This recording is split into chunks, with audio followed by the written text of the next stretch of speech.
Close of play on this second day at Trent Bridge. The Women's Ashes test at the start of this multi-format series sees England at 218 for 2. They trail by 255 runs after Australia played so well in the morning and early afternoon to reach 473.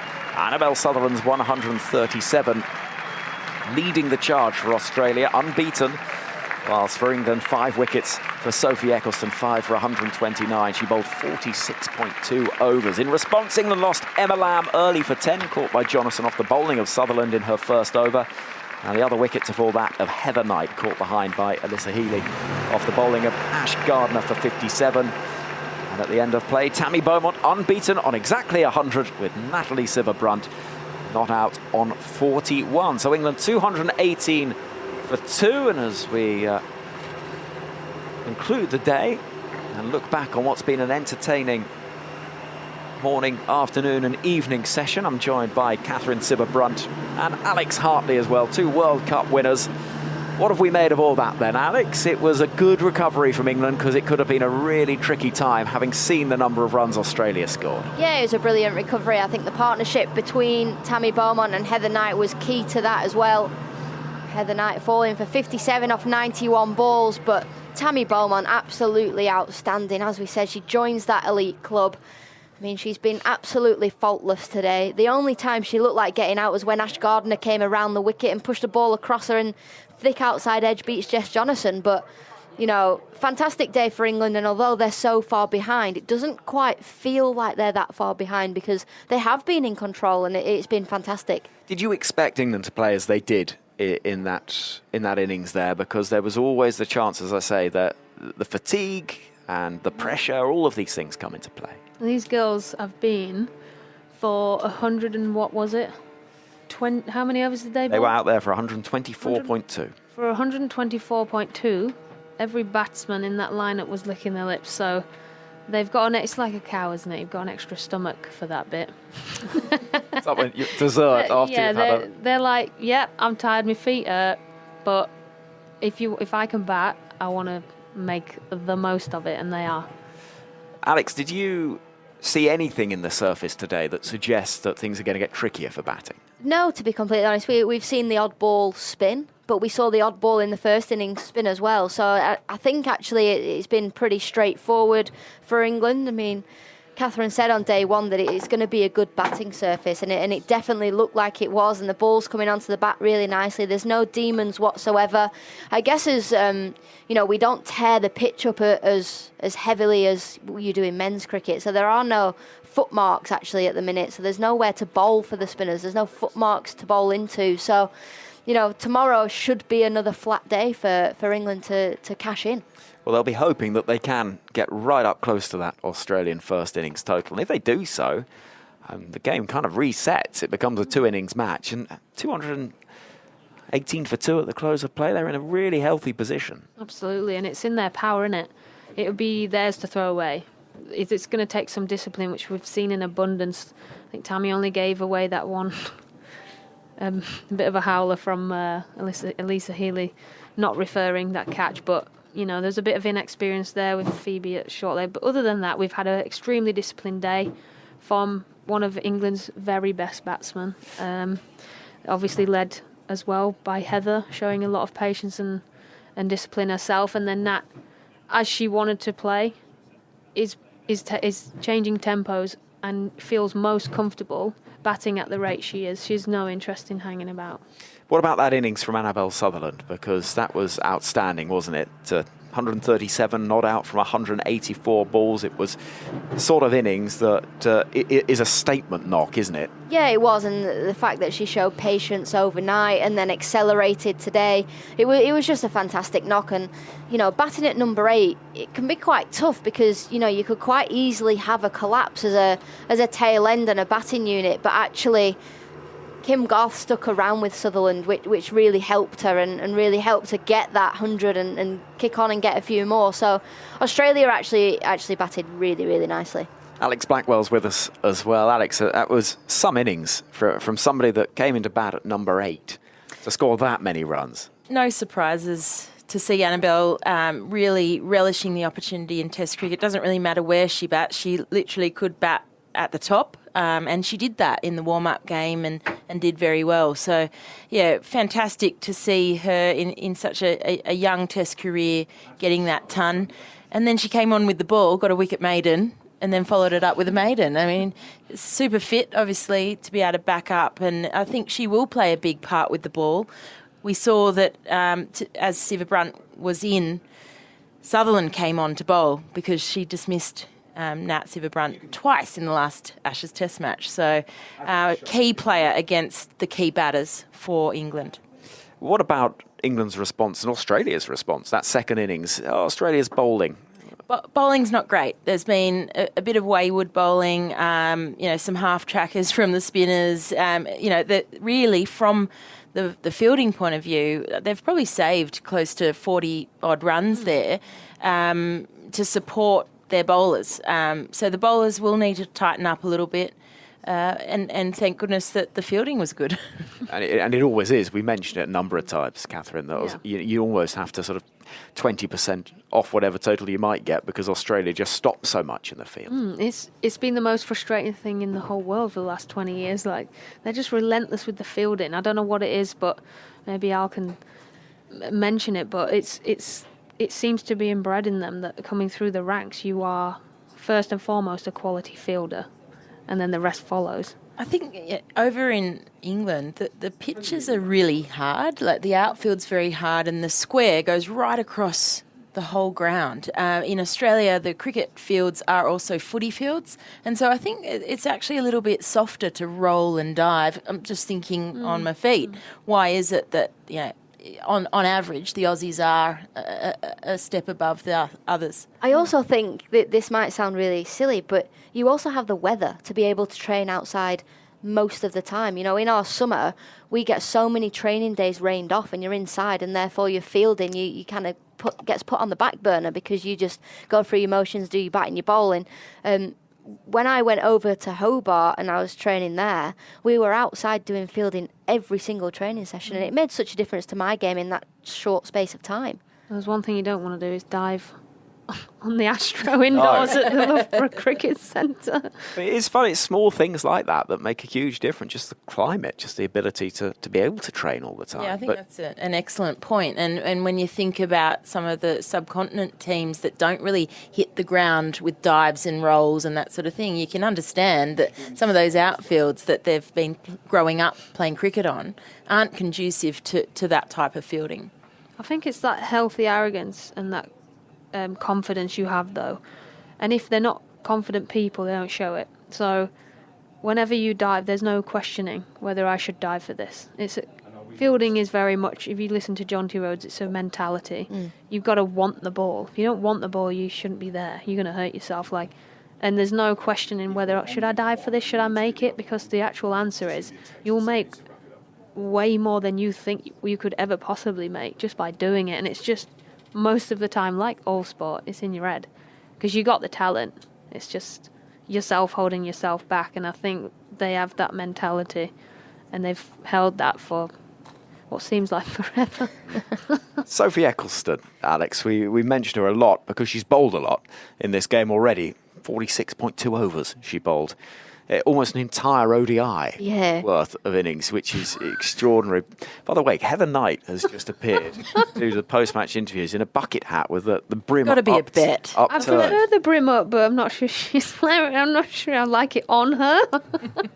You're shaking your head, aren't you? An unusual look from the England skipper. We will get reaction for you in due course on the podcast. But 46.2 overs from Sophie Ecclestone, 5 wickets for 129. That was a mammoth effort. Yeah, well, she's bowled more than a third of the overs for England, and she just bowled from one end all day yesterday, all day today.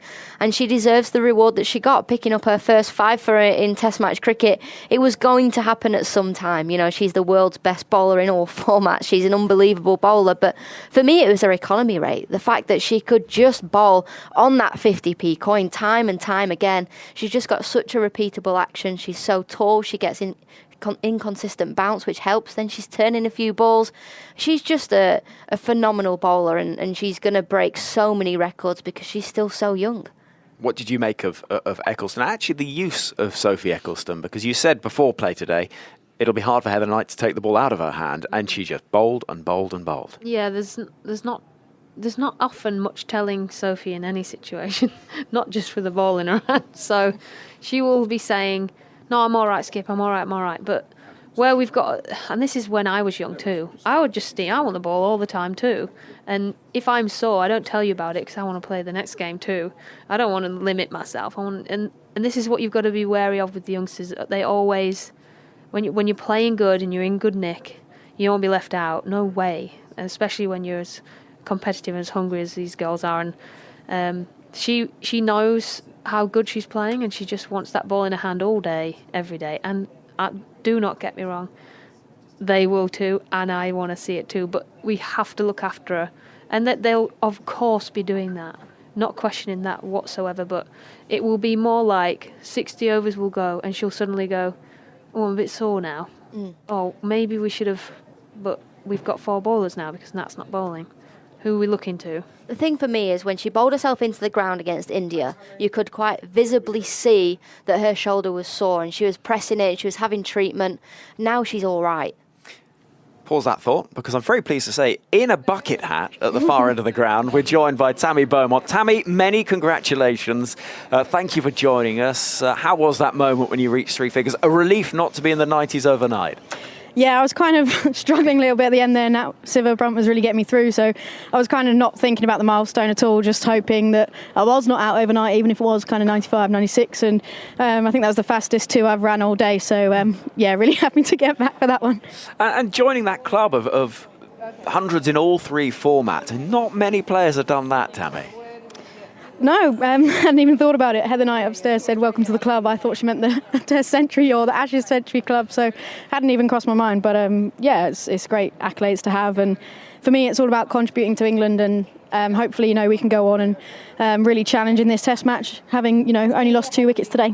Now, we mentioned a little earlier that the amount of time you'd been out there, 124.2 overs in the field. How difficult was it then to go straight out, start batting, and start building?